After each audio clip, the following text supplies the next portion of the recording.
Untuk membahas selengkapnya pergerakan dan rekomendasi IHSG pada hari ini, kita sudah tergabung bersama Alfred Nanggolan, Kepala Riset Praus Capital. Pak Alfred, selamat pagi. Selamat pagi.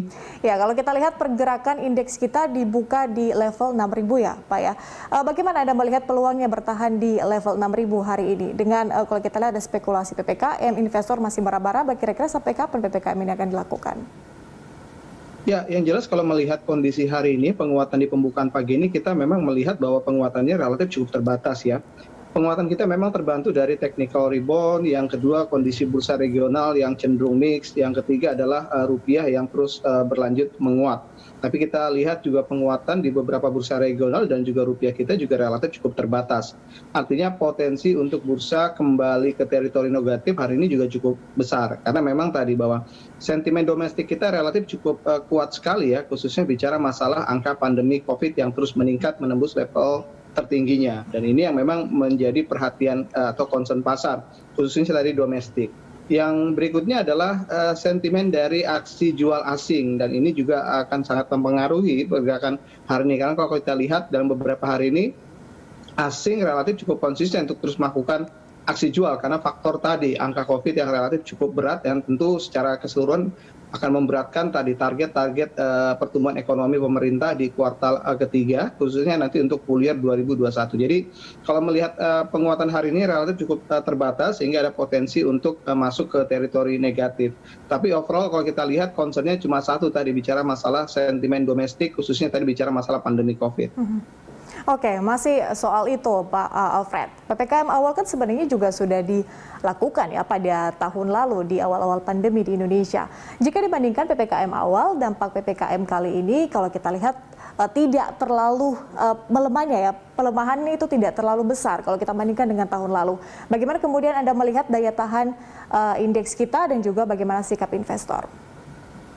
Ya, saya sepakat sekali ya. Di April 2020 ketika PSBB pertama itu pasca pengumuman indeks kita terkoreksi 3,8% dalam 2 hari pasca pengumuman. Baru di September 2020 ketika ada PPKM yang ketat dari pemerintah, khusus pemerintah Kota Jakarta, itu indeks kita terkoreksi minus hampir 6,5% dalam 2 hari pasca pengumuman. Dan kemarin kalau kita lihat yang PPKM darurat ini, indeks kita hanya terkoreksi sekitar minus 0,2%, namun mampu kembali rebound dengan cepat. Jadi kalau kita lihat memang dampaknya jauh lebih kecil, mungkin karena faktor tadi bahwa pasar melihat bahwa ini merupakan pemberlakuan yang bisa dibilang bukan pertama, sehingga pasar cukup optimis bahwa pemerintah relatif akan cukup confident dalam menangani hal yang seperti ini. Yang kedua tadi, pasar juga melihat bahwa pelaku-pelaku ekonomi sudah bisa mulai menyesuaikan kondisi bisnis dengan kondisi-kondisi pembatasan seperti ini. Yang ketiga tadi, bahwa ini yang paling penting, bahwa memang pasar juga melihat bahwa memang ini menjadi pilihan yang terbaik untuk mengurangi dampak yang lebih besar lagi jika tadi PPKM darurat tidak dilakukan, karena pasar juga melihat bahwa angka COVID kita udah naik cukup tinggi sekali, bahkan tadi saya katakan menyentuh level tertingginya, dan ini yang akan memberatkan tadi beberapa hal seperti misalnya fasilitas kesehatan kita dan juga beberapa kondisi-kondisi berat lainnya. Artinya pasar bisa melihat atau mungkin lebih percaya ya kepada pemerintah dengan penanganan karena sudah belajar pada tahun lalu bagaimana pergerakan indeks.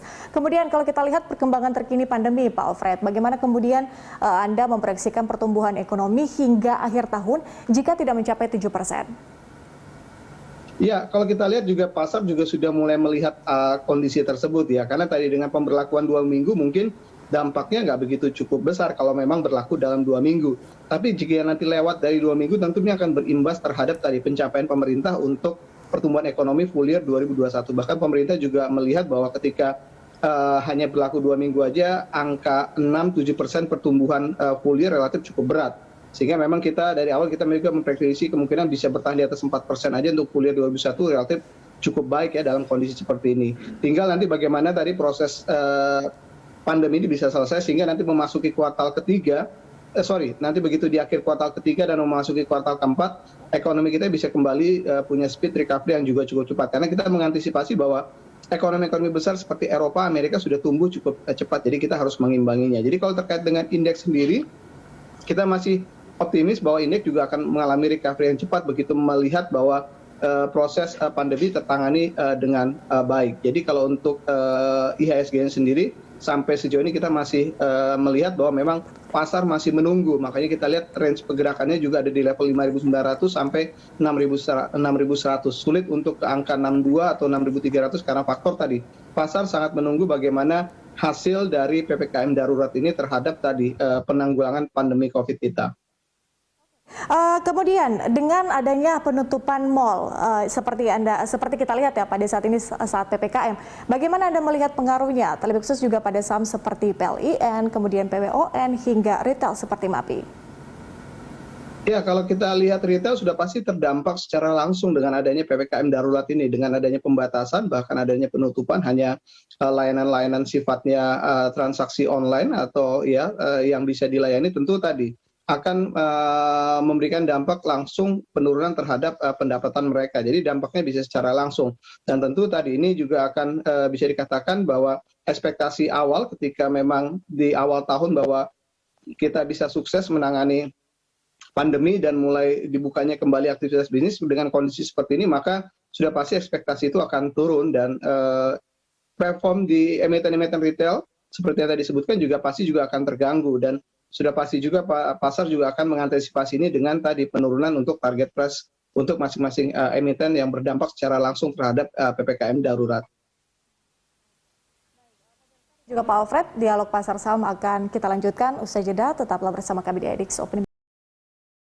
Baik sekali ya, karena kalau kita lihat dari sisi kuartal 1 kita melihat perbaikannya sudah cukup signifikan beberapa emiten dari sisi resultnya dan kita cukup optimis kuartal kedua, kuartal 3 bahkan full year ini juga akan ditutup cukup bagus dari sisi fundamental. Bahkan di sektor telekomunikasi kita lihat emitennya bisa dibilang mengalami lagging ya, artinya harga sahamnya tidak bergerak cukup banyak bahkan tapi fundamentalnya masih terus tumbuh. Jadi ini yang menjadi salah satu top stock rekomendasi kita di sektor telekomunikasi. Kita ada Telkom, ada Excel yang masih cukup solid dari sisi fundamentalnya. Selain telekomunikasi, saham apa yang patut dipertimbangkan untuk investor koleksi pada hari ini spesifik kemudian dari sisi support dan juga resistance kira-kira indeks kita bergerak di level berapa Pak Alfred?